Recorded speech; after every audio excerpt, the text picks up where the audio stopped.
a particular way, and you want to understand that, that for me is a central kind of component of the type of skill set that I think would be helpful if you're looking to engage in research that seeks to be in service of advancing the cause of social justice, which is at the heart of what I would hope that LARC does. And then I would say, it helps for our purposes. To be very frank, language skills are very useful for us.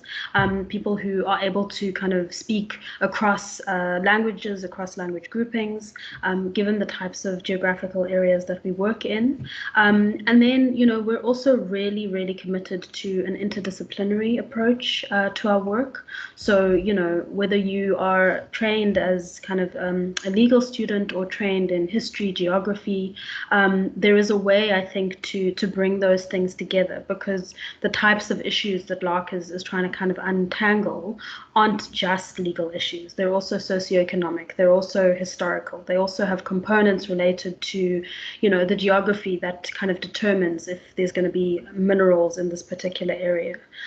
So I think the key thing that I would say is for people to equip themselves with the types of skills, that are a way of furthering and advancing curiosity. Because I think curiosity, not being okay with not understanding or not being okay with not questioning the status quo, I would say is probably one of the things that will serve you really well in the social justice sector, regardless of kind of what type of organization you move towards.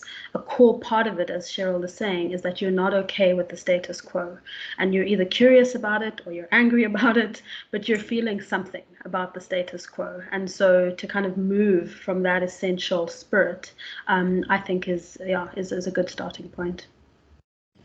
Wow, thank you very much. I'm actually listening to these answers and I'm thinking, am I in the right profession? Okay, my manager's here. Sorry, Ingrid. Over to you, Athenkosi. Thanks. Very insightful responses from the other panelists. Very intriguing as well. And I think I want to start off by saying when I came into UCT and I did a basic sci in psychology and sociology, those were my initial majors. I thought, okay, getting to university, study, become a psychologist, because my mom worked in a psychiatric hospital. So I thought, clear journey, and then I didn't know what steps it would take for me to get to be a psychologist. But I think the gift of studying a social sciences degree is being exposed to a lot of things. That's how I came across gender studies, and I was like, oh, this is interesting. And that's where I learned. I was like, oh, this thing that I am is actually feminist. So I was very intrigued by how like social sciences gives you a lens into different aspects of life, and you're able to unpack your own realities. And I think that's why for me, leaning towards social justice movements and organizations came from, in that the tools that I learned in university allowed me to unpack some of the systematic oppressions that people deal with on a daily basis. Because I remember when I did my honors, I did my research on the experiences of expecting mothers in Khayelitsha, so how they navigated dual health systems, right? Traditionally, they had things that they had to consume and do as at the same time, those same women had to navigate a Western system where they needed to go do checkups and scans and all those things. Like how then, for me, what was of interest was how they navigated that space. And I think surprisingly, a lot of my experience has been within the health sector. And looking at that and looking at how do social interventions affect health outcomes. And I think that's where a bulk of my work had happened. And working with young people through an HIV prevention project is what led me towards education, because I realized actually at the root of a lot of our challenges within the province is the lack of equity within education. and just poor access generally, and how negligent the Department of Education has been. And I understand the ripple effects of what that can do, because I'm one of those people who were part of the extended degree program. And I had a lot of struggles being a part of UCT in first year. And like, it was the first time I'd had to deal with a computer, for example, when I joined UCT, and I was like, and then next thing you realize they're like, everything's on Vula. I'm like, I don't even know Vula. I don't even know how to type. A lot of the threads, a lot of the things that have been clear in that happened in my career have also been linked to my own personal experiences, coming from a township in the Eastern Cape. And I think for me, it almost became an automatic thing. Like, okay, this is the area that I'm called to be in, because I've been affected so much by sort of institutional injustices, and I've been affected by racism directly. I've been affected by, sort of just the neglect of, poor working class communities. And so for me, it almost came as an automatic choice, which is why I left my very cushy job at the Graduate School of Business, because I wanted to be in the midst of everything. I wanted to fully be immersed. And I must say, working on the ground versus, working on, research-based stuff it's emotionally draining, right? Because you are directly in there, and people look to you for answers, because you are sort of a link to them and a government office or something like that. And it's emotionally taxing, but which is why I a lot of what the other panelists said resonates quite a lot with me, in that it needs to be something that you commit to, even especially at a personal level. It's something that you need to know that it doesn't have quick wins. That's the one thing that I've learned, is that all these things, for example, the litigation, the marches, it doesn't guarantee easy wins. And as much as you want to be a hero, and you think, I want to work in the area of social justice because I'm passionate about certain areas, it's an area that requires patience and a lot of dedication. And sometimes it's not a very well-paying sector. Like, it's not it's not like people are throwing money at us to address the issue of quality education, because I think because specifically there's a political aspect to it. Funders tend to run away from it, but I think fundamentally this is what I believe, that there needs to be a lot of our work needs to be centered on strong politics, or bedrock of sort of political thought that guides its implementation. Otherwise, we are going to be falling into traps of doing what funders want and not speaking truth to power, because we're scared we might lose money. And I think, which is what I appreciate about being part of equal education, and that I've been able to do that. I've been able to, stick to my truth and fully express what happens on the ground, and not be, cornered by what funders want, and having to be polite about the situation on the ground. And I think that's what's kept me going, and that's what will keep me going in the area of sort of education, and within equal education as a movement. So yeah. I wasn't even sure what the original question was, but I hope I answered it. No, thank you so much. This is so insightful, and I really like how you also sort of throwing these things around, where we're getting a sense of there's litigation, there's marches, there's social movement, there's research, because then, some students are still trying to figure out what their strengths are, or what their interests are within, this area. I also love how all your stories are stories that students can resonate with, which is why we created Career Conversations to begin with. It's not just an expo. It's listening to how did you do it? How did you make these decisions? I can see you were unsure at some point. I'm also feeling unsure. So you're feeling very reassuring, even to me. Okay, so being mindful of time. So this question, second last, I check if panelists have sent in any questions. Oh, there are some questions. Okay, so how has COVID-19 or the lockdown affected your work? So a lot of people losing jobs, a lot of people working from home, other people were probably, sitting because, their work is office-based. So just very quickly for us, just give us an idea of, looking at your organization and what your core focus was. How did the lockdown or COVID-19 sort of affect that? Sherylle, we'll start with you, and then Athenkosi will come back to you, and then Nolundi. Thanks, Azolo. I think, COVID-19, COVID-20 has affected everybody in different ways. The good thing about working for a non-profit organization, or semi-good thing, is that we rely on donor funding, and our donors were very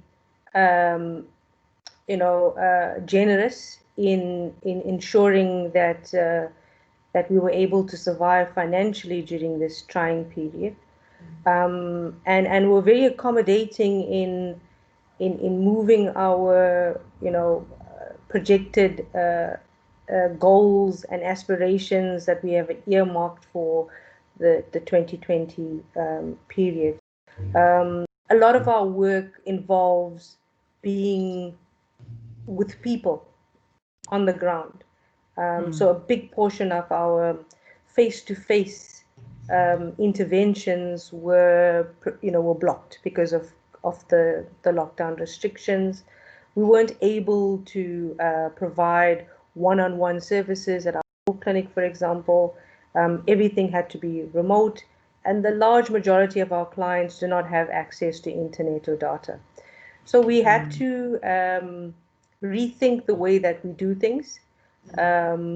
We, for example, used community radio spots to get, to do some capacity building training and workshops, and to get to the people that we needed to get to. But we also looked at it as an opportunity as well as a human rights organization, because of the regressive and draconian regulations that have been put in place, and the restrictions of civil liberties, and the risk of potential human rights abuses. I think public interest litigation firms or NGOs really were the frontline defenders in the social justice space. So that for me was it was a necessary, but and I'm going to sound horrible here, but it was an exciting period for us, because we, for once, we could see the immediate results of our interventions. And I think that's the one thing. And the second thing is that we also saw that a lot of civil society organizations came together and spoke in one voice, joint campaigns, joint initiatives. And so that also was a positive coming out of the COVID-19 pandemic. Obviously, we had to move to these sorts of platforms, online platforms. And one of the things that was missed is the human contact between your colleagues, inside and outside. And I think that's something that really impacted us, is not being able to have conversations face to face. I know that this is probably the way that it's going to go in the future, and we need to get used to it. But for me personally, I miss that one-on-one engagement. Okay, thank you very much. Athenkosi, how about you? And also, I was thinking you're in the Eastern Cape, so was there anything specific to the context when we're thinking of lockdown COVID-19? I think for me, a lot of the issues in terms of connecting were exacerbated by the fact that we are a rural province. So, for example, even having staff meetings on Zoom was very difficult because someone had to walk up to like a hill to get signal. And our work as Equal Education focuses on sort of social mobilization, being on the ground, community engagement. So that was a big aspect of our work that was cut off during COVID-19. And also we struggled a lot to connect with parents and learners across the board because, data was an issue. And also just general connectivity. Sometimes, especially because we work a lot within rural contexts and rural schools, and it's been difficult to move on during this period. But I think one of the things that for us as Equal Education, what COVID showed us is the importance of our work, right? Because it exposed quite a lot of the things that that the government had been slacking on, that we've been advocating for the last couple of years, and particularly in the Eastern Cape, when we spoke about the basic issues such as sanitation. Before COVID-19, people were like, yeah, kids don't have toilets, but it wasn't taken as seriously. But now with COVID-19, it became a huge issue that not having access to water, not having access to proper sanitation can actually exacerbate the risk of young people's exposure to COVID-19. And so that became also an opportunity for us to cement our campaign, and to also highlight some of the key issues that we've had in terms of due diligence by the department, right? If they said that they delivered water to a certain school and there isn't water, then that means you're okay with placing those children at risk of getting COVID-19 and by extension, their parents. So for us, in as much as it hampered our ability to mobilize and engage, but it also cemented our campaign tremendously, and it forced us to really push forward for our demands as a social movement, and to really and now what we're advocating for is, with the budget cuts that came through with the reallocation of funds during COVID-19, basic education was regarded as not as a frontline service, right? And now that learners are back in school, we're advocating for schools to be recognized as frontline services so that they can get the funding required to make sure that their health is prioritized, number one. And two, we address the issues of backlogs that the government has been very slow in addressing, right? Because it's post, I don't know how many years after 1994. I mean, we've been on this, but I think now is the time for a lot of us in the social justice sector to call for dignified living for working class communities and working class children. So yeah, it's I'll leave it there. But I think I echo a lot of the sentiments from the previous speaker as well. So yeah. Thank you very much. Thank you very much for that. And then Nolundi, over to you, because I remember you also said traveling, was a huge component of the work that you do. So I'm also very much interested to hear how this affected LARC. Yeah, I mean, I'll be brief. As you say, the traveling component, which is fundamental to the type of research that we do, was all completely put on hold. So, all of our fieldwork activities, which happen in communities, with communities, we weren't able to obviously do any of that. And so that inability, as Sherylle was saying, the inability to connect directly with people was significantly impacted by COVID, and particularly people who, aren't living in areas with stable cell phone connections, aren't living in areas with stable Wi-Fi connections. So that was a sort of a great loss for us over the period. But coupled with that was for us a real challenge with COVID was seeing how incredibly vulnerable people actually are.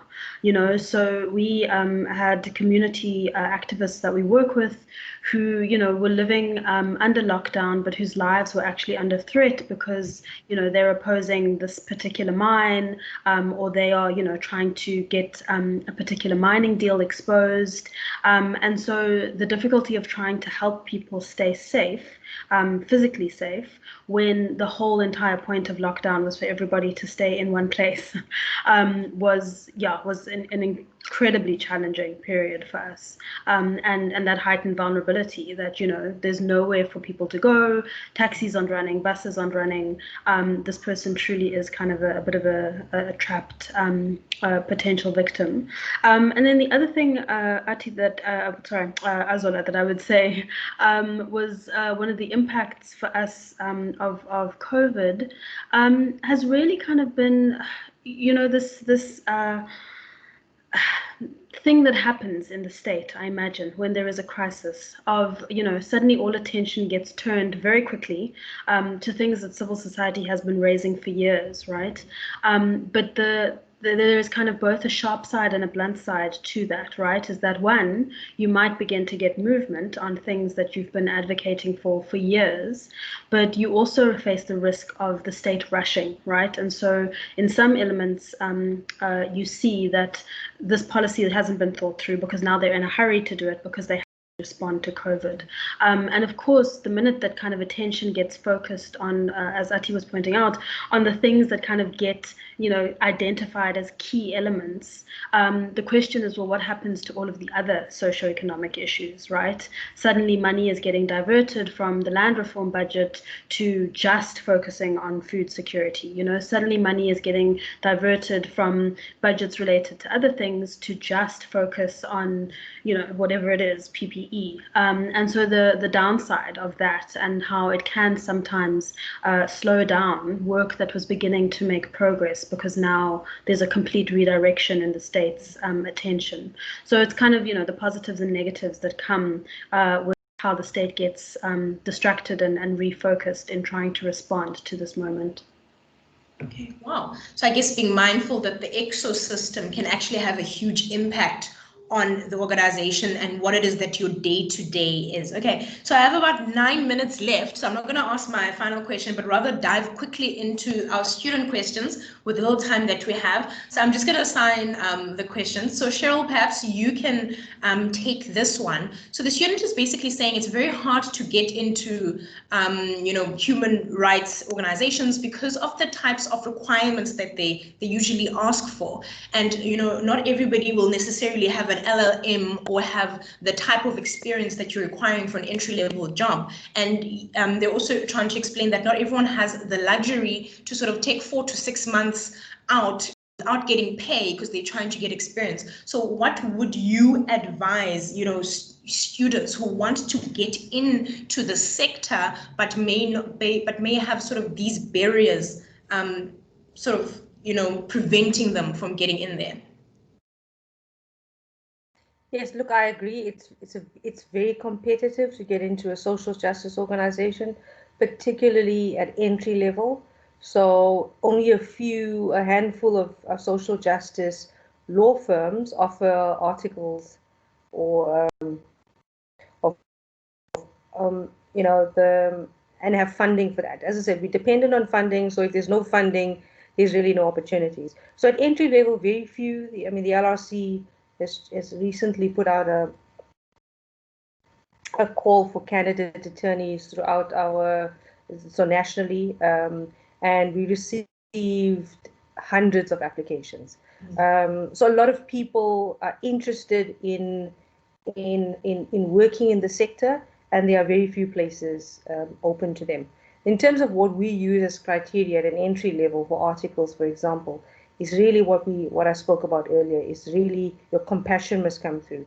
One of our LRCs historically has been a teaching organization, and we want to teach and we want to develop the next generation of lawyer activists. And I use that. So we don't want to spend 2 years of our time mentoring you and developing you as social justice lawyers for you to go and go into a commercial practice. That's not who we're looking for. And it's again, to demonstrate that you are behind the cause. This is your passion. This is what you want to do, and also really to be creative and take the initiative, because you guys are coming from there. You're coming from a position. You've done your theoretical, your development in terms of your law degree, but you also bring with it your human experience, where you're from, the struggle, your struggle. And so one of the things we're looking for is that you need to bring that to the table as well, to say, you know what, LRC, you've got it completely wrong. This is not a black, this is what you thinking is a black person struggle, but it's not a black person struggle. And this is how I want to use my skills and my abilities to advance the cause of black people in South Africa, that's just an example. So it's really about demonstrating a passion for that. You don't have to have an LLM. I don't have an LLM. I have an LLM in life experience. So it's not about on paper what you know. It's really about coming again, showing your passion and coming through that.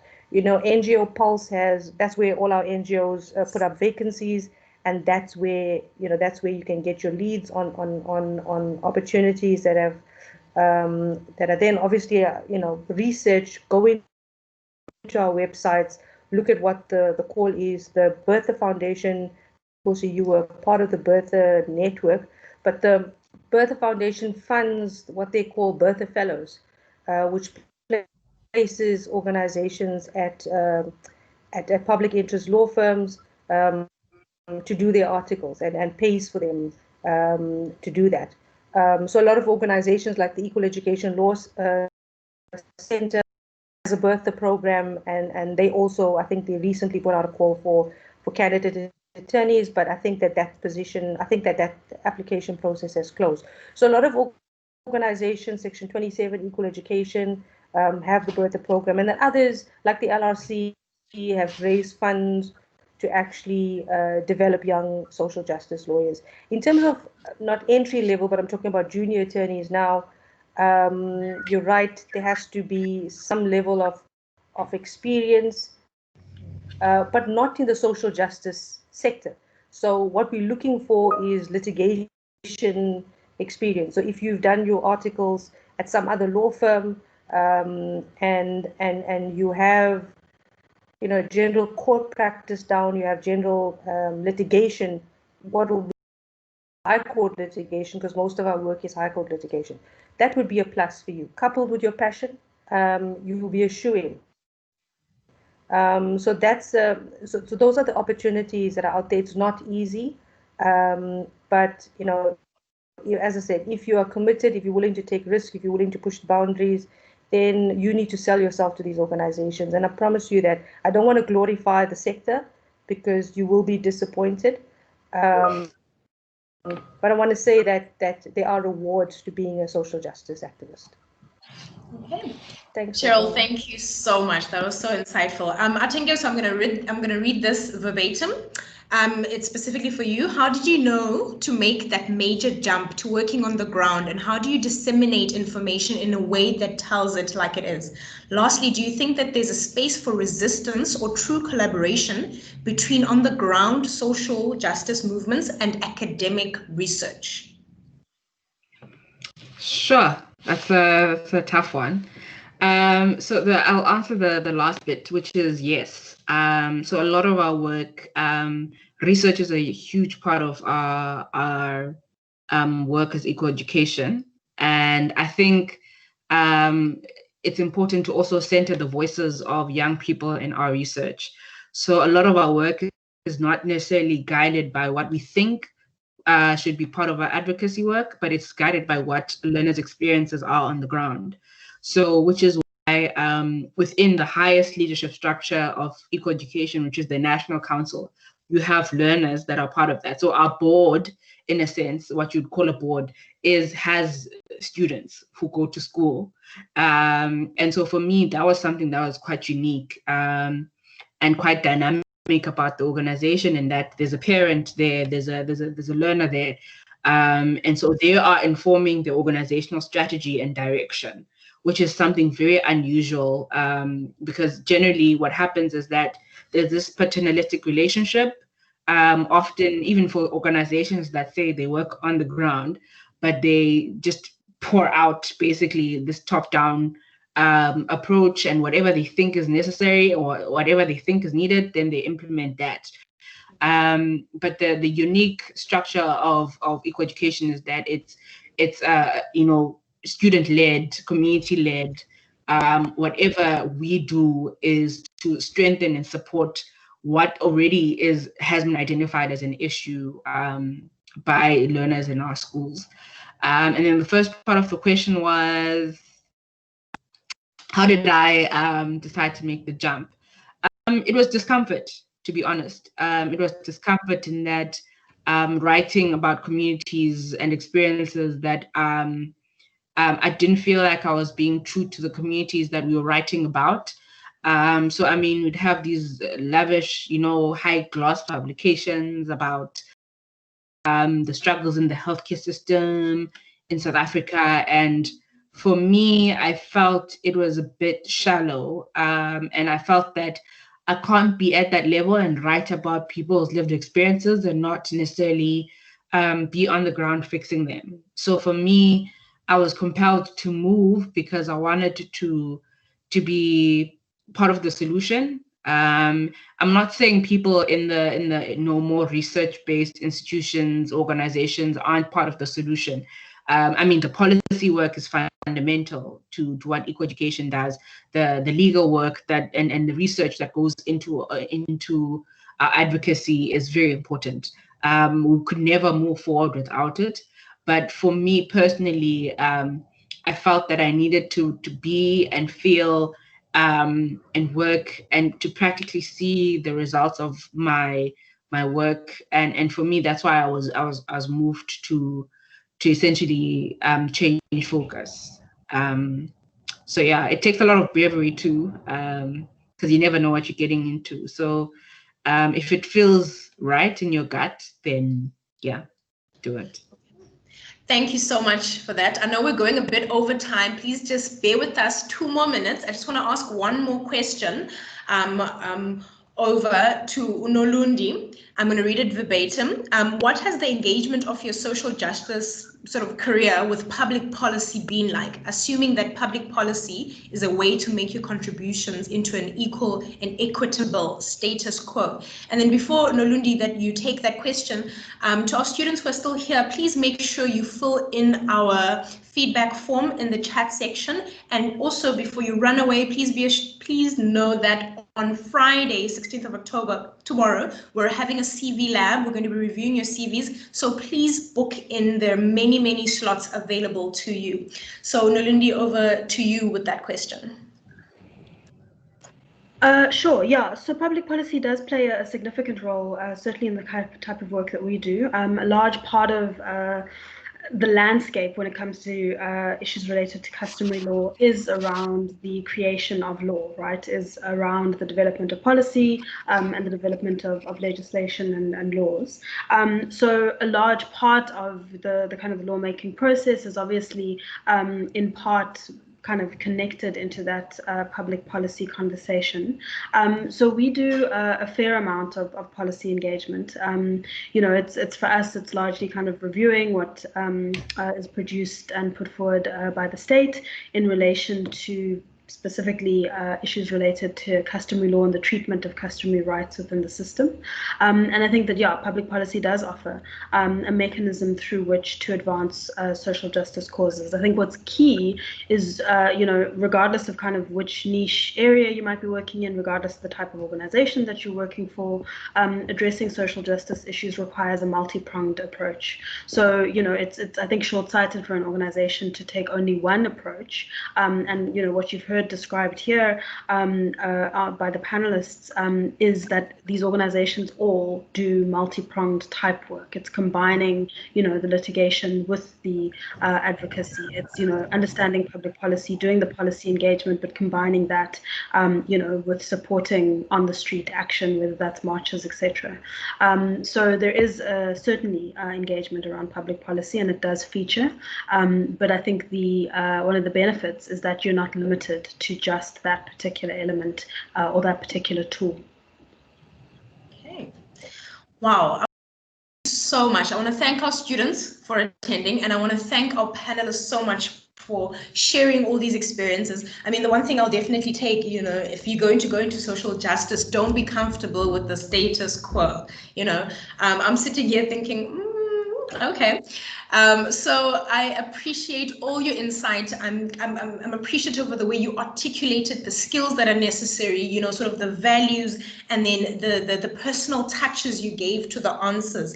And I'm pretty sure I delivered to our students. I sent them an email and I promised them they'll be inspired. And I promised them they'll be inspired to, carve out their own unique career journeys. And the way you just, took this conversation, I'm pretty sure I delivered. But anyway, thank you very much, everybody. Thank you for attending. Thank you to my team for being here and supporting me and supporting our students. Have a lovely afternoon. I hope to keep in touch with our panelists about this passion of ours. Thank you. All right. Goodbye, everyone. Thanks, Azola. Bye-bye. Bye-bye. Thank you. Bye.